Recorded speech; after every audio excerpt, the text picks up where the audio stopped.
Next colour అండి. చాలా మంచి కలర్ కదా, నేను అసలు ఈ కలరే చూసుకోలేదు, రెండు ఒకటే అనుకున్నాను నేను ఇందాక. సో ఒకదానికి ఎల్లో బ్లౌజ్ వచ్చింది, ఒకదానికి వైలెట్ బ్లౌజ్ వచ్చింది కదా.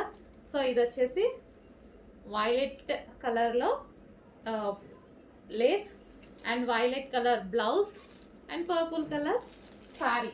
వావ్. అండ్ బ్లౌజ్ ఒక్కసారి చూసేద్దాము. బ్లౌజ్ అయితే ఫుల్ వర్క్, మంచి సాఫ్ట్ పట్టులో ఫుల్ వర్క్ వచ్చింది, జార్జెట్ పట్టు అండి. Okay, full work. అండ్ దీనికి వచ్చేసి శారీ రిచ్ పళ్ళు,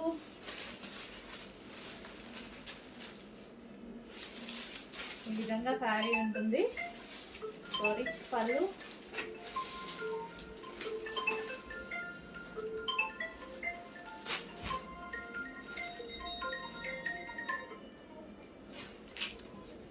సో మనకి ఇది వచ్చేసి శారీ, శారీకి మనకి violet colour blouse. Okay, so ఈ పిక్ స్క్రీన్ షాట్ తీయండి, అది మీన్స్కి అర్థమవుద్ది వైలెట్ కలర్ బ్లౌజ్.